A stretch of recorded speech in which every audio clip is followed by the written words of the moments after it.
Antes que nada quiero agradecerle a los a los profesionales que nos van a acompañar hoy, que aparte de ser, como siempre, tratamos de traer buenas personas, aparte de ser buenas personas, son buenos profesionales también.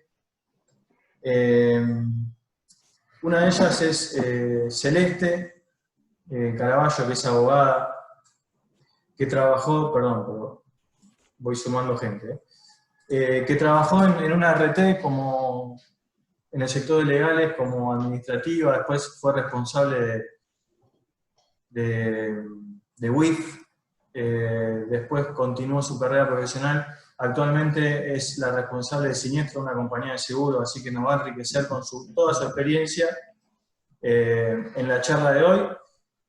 También agradecerle a Sebastián, que voy a contar la experiencia de Sebastián, pero voy a contar algo que no está en LinkedIn, y ya se está riendo. Él fue arquero profesional, sigue siendo arquero profesional, pero lo fue, algunos dicen que lo fue arquero profesional. También lo pueden encontrar en YouTube. Pero bueno, y ahora un poco de seriedad. También es abogado, es, como dije antes, un abogado muy destacado. Trabajó para el gobierno de la Ciudad de Buenos Aires, voy a agarrar el machete, como asesor jurídico en el registro público de la Ciudad de Buenos Aires. También trabajó en una compañía de seguros como responsable del sector de legales y actualmente está como jefe de agencia territorial que depende del Ministerio de Trabajo, Empleo y Seguridad Social. Así que compartir este espacio con estos dos profesionales es un honor y agradecerles porque se prestan a la propuesta que hacemos con Pablo y los comprometidos, y acá están, que han hecho muy buen laburo, que ahora vamos a pasar a ver. Sigo admitiendo gente, somos 42. A ver los chats, se escucha perfecto, dice. Bueno, tenemos de todos lados. Y como siempre está Pablo, que también no voy a dejar de mencionarlo, desde la República de Saladillo, que está ahí también colaborando en este espacio. Bueno, Pablo, Damián. más que colaborando, haciéndose parte de este espacio porque es de él, ¿no? Pablo, te cedo el trono a vos para que empieces un poquito a la charla, si la tecnología me lo permite. Ahí está. Me permitió demasiado la charla. Bueno, así estaría terminando, ¿no? Ahí está, ya terminó. Yo creo que no hay más para decir, no sé si Tengo el quedan chat, dudas. mirá, tengo el chat, lo administrado, bueno, es eso, nada. Pablo, contá un poquito, si querés, los objetivos y vamos directamente con la charla. Bueno, buenas tardes a todos. Como dijo Damián, la idea es miércoles a miércoles sumar temas y estos temas más que nada salen de sus propuestas, ¿no? De las propuestas que recibimos a través de las distintas vías de comunicación. Y un tema que era un común denominador era la responsabilidad en la profesión, ¿no? Responsabilidad que seguramente no nos han instruido en su momento, ¿no? Qué responsabilidad tenemos en nuestra profesión. Así que nuevamente agradecer a Celeste y a Sebastián. Los objetivos de la charla básicamente son los que están plasmados en el slide, repasar las responsabilidades de la reglamentación, en este caso 351, vamos a ver el tema de industria, el tema de obras básicamente. No vamos a entrar en lo que es agro y minería, porque entendemos que estas dos líneas complementan la responsabilidad en las otras actividades. Van a definir los abogados presentes la responsabilidad de daño, la definición de responsabilidad de daño, perdón. Se van a diferenciar cuándo es civil y cuándo es penal, qué es un delito, y va a haber un análisis de un caso que es muy práctico, que tiene que ver con una obra. Es un caso bastante conocido, donde, bueno, hay una responsabilidad marcada ahí de algunos actores. Dicho esto, Damián, si querés repasamos un cachito y vamos a introducirnos en el tema en Después cuanto a la tiene un responsabilidad. pequeño delay, el PowerPoint. Okay. Bueno, nuestra ley marco, ¿sí? Todos sabemos que es la 19.587 y más que claro tenemos todos los objetivos de la ley, que es preservar la salud psicofísica del trabajador. Y desde ese lugar nos pone una responsabilidad marcada, ¿no? Y en esa responsabilidad, allá por el año 96, como hemos hablado en las charlas anteriores, el 351, en este caso el 1338, donde hablaba de la responsabilidad del profesional de higiene y seguridad y del médico laboral en la industria. Donde esa mención que hace el decreto se ve afectada en el artículo 3 y en el artículo 10, donde dice que hay que fijar la política de seguridad e higiene, que el responsable de higiene y seguridad debe fijar la política junto con el empleador y plasmarla en sus acciones. Dicho esto, también debemos mencionar que el decreto 911, el decreto de la construcción en su capítulo 2 y 3, es más, en el artículo 19, especifica también las responsabilidades y marca una responsabilidad de un profesional interno y un profesional externo, donde seguramente después vamos a charlar con Sebastián y con Celeste cuál es la diferencia. Pero bueno, aquí debemos decir que si bien no quedó del todo plasmado la responsabilidad del profesional en higiene y seguridad, porque debemos recordar también que en el año 2015, la resolución 905, sale a ampliar en su anexo 1 y anexo 2 y anexo 3 la responsabilidad y las funciones que tiene que tener un responsable de higiene y seguridad, un médico laboral y sus funciones conjuntas. En este caso, en el responsable de higiene y seguridad, hay un punto que es importante, y es no solo el artículo 6, donde de alguna manera menciona que se deben asentar las actividades, sino que en el punto 6 del anexo 2 de la resolución 905, habla que se debe registrar las recomendaciones, las acciones con fecha y hora. Ese plasmar, ¿sí?, debe ser en un documento fehaciente y debe estar disponible para cualquier organismo contralor. Ahora, la pregunta que nos hacemos todos es, ¿cómo inicio mi actividad como profesional de higiene y seguridad en una empresa, sea esta industria, sea esta construcción? ¿Cuál es el primer paso que debo dar frente a estas responsabilidades que tengo? Bueno, aquí, si bien la reglamentación ha sido bastante clara, y la 905 habla que la superintendencia va a instrumentar un medio para que los profesionales se registren y demás, la verdad debemos decir que a esta altura la superintendencia todavía no instrumentó ese medio para que los profesionales de higiene y seguridad podamos registrarnos y registrar las empresas a las cuales asesoramos. Pero, en este caso, ustedes como ven ahí en el slide, vemos que en Mendoza, ¿sí?, ya en el año, antes del 2011, si vemos la normativa en el año 2002, Mendoza establecía la apertura de libros de higiene y seguridad para las empresas. Debemos decir que antes de que se implemente el sistema de riesgo de trabajo, el sistema de riesgo de trabajo, bien digo, el Ministerio de Trabajo llevaba o registraba libros de higiene y seguridad. O sea, una vez que empezaba a asesorar o era responsable interno de una empresa, debía llevar un libro de higiene y seguridad de las empresas. ¿Esto qué hacía? Bueno, controlaba un poco, ¿no?, la cantidad de empresas que tenía un profesional, y de alguna manera también el ente contralor podía ver cómo ese profesional de higiene y seguridad realizaba su gestión. Acá en Mendoza, como ven ustedes, y si adelantamos, ya instrumenta formularios en el cual uno solicita el poder aperturar un libro de higiene y seguridad, el dar apertura a un libro de higiene y seguridad, y de esta manera dejar plasmadas las responsabilidades, ¿sí? No sé si también podemos adelantar para que vean un ejemplo de los formularios, en este caso, que se utilizan. Es un ejemplo. En Santa Fe también entiendo que se está aplicando o se viene aplicando o se quiere aplicar lo mismo. Acá podemos ver, ¿no?, la solicitud de habilitación del libro de higiene y seguridad. La provincia de Buenos Aires, si vamos a la provincia de Buenos Aires, Bueno, la verdad debemos decir que no tenemos instrumentado un medio fehaciente para dejar plasmadas nuestras responsabilidades. Bueno, en la página, en el slide siguiente, vamos a ver, esta es la solicitud, el ente acá otorga la habilitación del libro, se hace un tipo de plancheta,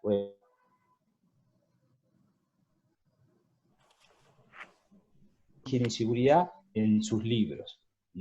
Esta es una nota modelo para constituir un domicilio electrónico, donde uno va a recibir todas las notificaciones de los entes Contralor y demás.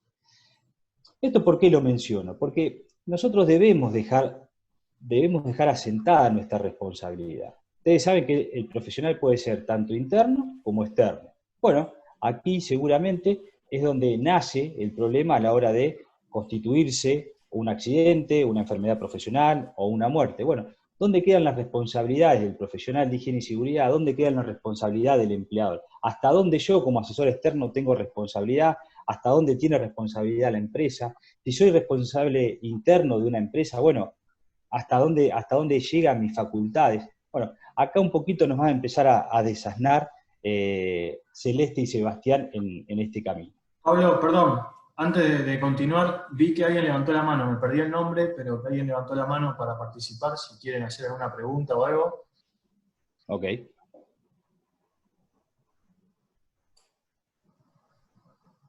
¿No?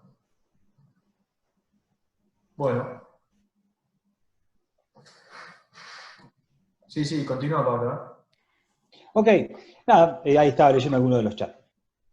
Nada, decía esto, ¿no? Que en este camino de poder develar las responsabilidades, ya sea del empleador, o en este caso nuestra como responsables de higiene y seguridad, bueno, Sebastián y Celeste nos van a dar nos van a desasnar en este camino, ¿no?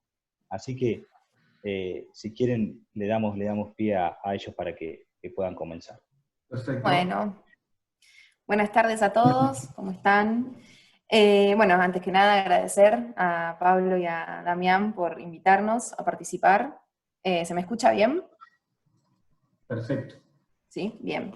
Bueno, relacionado con lo que estaba comentando Pablo, la idea principal es, repasar un poco qué es la responsabilidad en sí, qué diferencia hay entre la responsabilidad civil y penal, y ver cómo interfiere eso en la actividad de seguridad e higiene, en la profesión de seguridad e higiene. A la hora de responsabilidad en sí, de lo que estamos hablando es de las consecuencias que tienen nuestros actos, que en realidad, bueno, también tenemos que tener presente que tenemos consecuencias por actos y por omisiones, o sea, nuestras acciones tienen consecuencias y las omisiones también. Tenemos que definir qué es el daño, porque bueno, para hablar de responsabilidad tiene que haber un daño, y un daño para el Código Civil es una lesión a un derecho o a un interés legítimo. Que acá es bueno cuando tenemos que diferenciar principalmente de cuál es la diferencia entre el ordenamiento civil y el penal, que es que mientras el ordenamiento civil pretende resarcir un daño, el procedimiento penal pretende imponer un castigo al autor de algún delito, que después más adelante vamos a ver con el doctor Malnero cuáles son, o qué se define como delito para nuestro ordenamiento jurídico. En cuanto a la relación que hay entre el procedimiento penal y civil, nuestro código establece el sistema de la interdependencia, que si bien se tramitan de manera independiente, tienen algunas cuestiones vinculantes el uno con el otro, como por ejemplo que si hay un proceso penal en curso, la sentencia civil va a tener que esperar a la resolución penal, es decir, a la sentencia penal, para poder dictarse. También acá, como se explica en este cuadro, hay cosas que si se determinan o si en la sentencia penal se determinan como ciertas, para el procedimiento civil no se discuten, como por ejemplo, si en el proceso penal se determinó que existió un hecho que constituyó un delito, y que tiene culpa el condenado, en el procedimiento civil se va a evaluar simplemente si hay argumentos para tener que establecer un resarcimiento económico, además de la pena que se estableció por el ordenamiento penal. Lo mismo que si el hecho no existió, en el procedimiento civil tampoco se discute, y puede pasar, que acá está la gran diferencia, que penalmente no hayas cometido un delito, pero sí que tengas responsabilidad civil por algún daño que se haya ocasionado. Para que se entienda un poco, fue el mismo hecho, que se analiza desde dos puntos de vista distintos, en donde se van a tener en cuenta distintos aspectos, ya sea, que después más adelante lo vamos a ver un poco más con Sebastián, pero ya sean subjetivos u objetivos, para determinar si hay responsabilidad o no. Todo esto, ¿por qué? Que lo que decíamos en un principio, que hay consecuencias por lo que hacemos como por lo que no hacemos, y que hay un deber genérico de no dañar, que esto lo establece nuestro Código Civil, y como dice este artículo específicamente, tenemos que evitar causar un daño, tenemos que adoptar las medidas para evitar que se produzca, o que se disminuya la magnitud de ese daño, o no agravar si ya se produjo. Eso es exactamente lo que dice el Código, y la ley se presume conocida por todos. Uno no puede dañar algo y decir, bueno, yo no sabía que no se podía, porque no, en realidad hay un deber genérico, y como la ley se presume conocida por todos, ahí también es donde recae la responsabilidad. Bueno, entonces, continuando, si vos, sabiendo esto, que existe este deber genérico de no dañar, si producís igual algún daño, tenés que resarcirlo. Esto está en el 1716 del Código Civil y Comercial de la Nación, que está vigente desde agosto del 2015, y bueno, establece obviamente luego las reglas de esa reparación, ¿no? Que si continuamos, la reparación tiene que ser integral, tiene que haber una indemnización que lo que intenta es que retrotraiga las cosas al estadio anterior al hecho que ocasionó el daño. Bueno, obviamente hay excepciones a todo esto, que bueno, si se ocasiona un daño, pero hay una especie de justificativo, como puede ser el ejercicio regular de un derecho, el ejemplo clásico es una demolición, en la defensa propia o de terceros, o para evitar un mal que sea actual o inminente. Bueno, si por ejemplo el típico caso es, se rompe algo para salvar a una persona o lo que sea, bueno, ese daño está justificado. Si avanzamos un poco más, bueno, acá era lo que decía hace unos minutos, que cómo se vincula, ¿no? O sea, bueno, existió un daño, está bien, pero ¿cómo hago para vincularlo con una persona determinada? Bueno, hay factores objetivos y subjetivos. Los objetivos, eso también está arreglado en el Código Civil, que uno es responsable por cosas de las cuales es titular o tiene a su cargo la guarda de esas cosas. El ejemplo típico son maquinarias peligrosas, por ejemplo. Y los subjetivos se relacionan con el accionar de una persona, que acá entramos a analizar cuál fue la intención que tuvo la persona al al generar el hecho que provocó el daño. Avanzamos. Bueno, acá estamos resumiendo un poco lo que estaba diciendo, que bueno, los subjetivos son la culpa y el dolo, que después lo vamos a profundizar también con Sebastián, porque se vuelven a ver en la órbita del derecho penal. Pero básicamente la culpa está compuesta por la imprudencia, negligencia o impericia. Y el dolo, bueno, es el hecho intencionado, ¿no? La culpa se entiende que falta la intención, pero se comete un daño actuando con imprudencia, negligencia o impericia, y en el dolo directamente hubo una intención de dañar. ¿Avanzamos? Bien, bueno, esto ya lo comentaba, que la indemnización busca llevar las cosas al estadio anterior al momento del daño, del hecho que produjo el daño.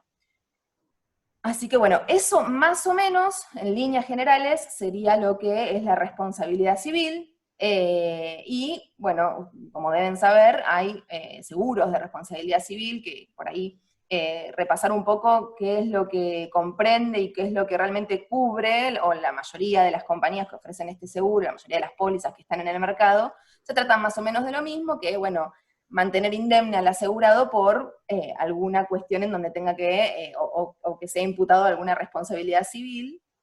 Y bueno, estas son cosas que en realidad están en la ley de seguros, como por ejemplo que tiene que denunciar el hecho a los 3 días de haberse producido, y bueno, que te van a representar en un posible juicio civil, y van a cubrir también las costas de los... Pero esto también va a depender de cada póliza, ¿no?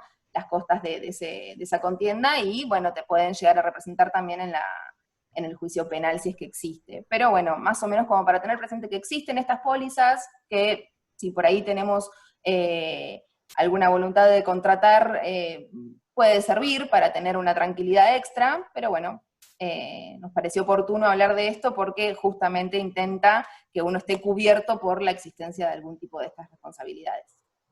Bien, Celeste, muy bien. Juan Manuel levantó la mano. Sí, Juan Manuel, ¿quería hacer una consulta?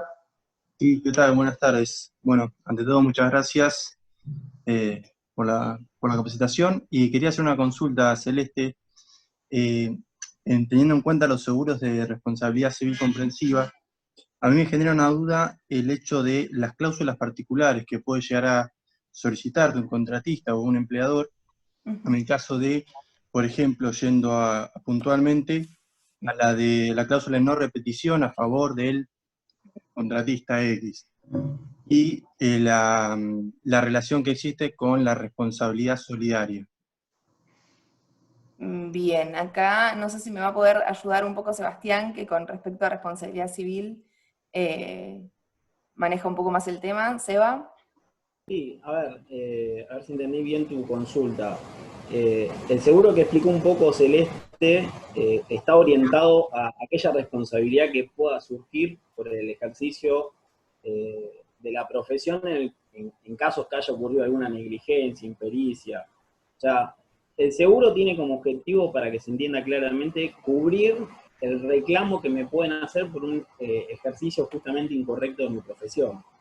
Más fácil es entenderlo si estamos hablando de una mala praxis médica. O sea, el médico aplicó mal un protocolo que ocasionó un daño, ¿sí? Ese daño, como bien explicó Celeste, tiene un resarcimiento.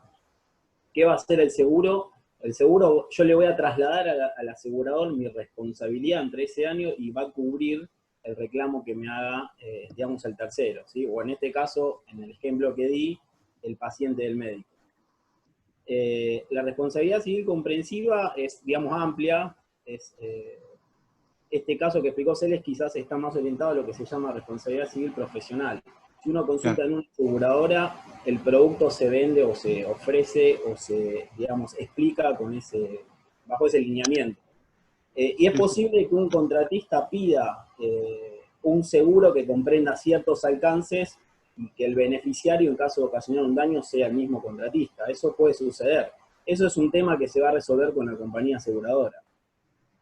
No sé si quedó claro la respuesta y si era lo que vos querías saber. Sí, sí, perfecto, Sebastián, muchas gracias. Gracias, Celeste. ¿Alguna consulta más? A ver si están sumando 2 más, pero... Bueno, aprovecho para decirle que cuando se corte, nos volvemos a conectar, ¿sí? Hay temas importantes, ¿no? Perdón, Damián, que interrumpa, ¿no? Sí. Pero escuchaba atentamente lo que decía Celeste, ¿no? Y Celeste hablaba de actos u omisiones.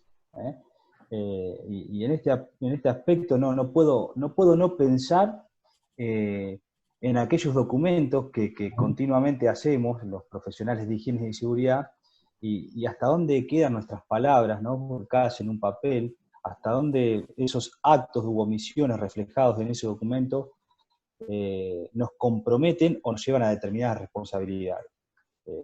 Es muy, muy, muy interesante, ¿no? Seguramente, bueno, van a ir ampliando los chicos, pero nada, digo, cuánto que la profesión nos debe en temas de confeccionar documentos, en la lectura, en la redacción, ¿no? Pienso vagamente en esos temas. Bien. Ya le tocaría a Sebastián, ¿no? Pero para no cortar a Sebastián al medio, lo que vamos a hacer es, cerrar esta sesión y empezar una nueva porque se va a cortar, si no, en el medio de la explicación de Sebastián, ¿sí? Dale, perfecto. Nos volvemos a conectar. Buenísimo.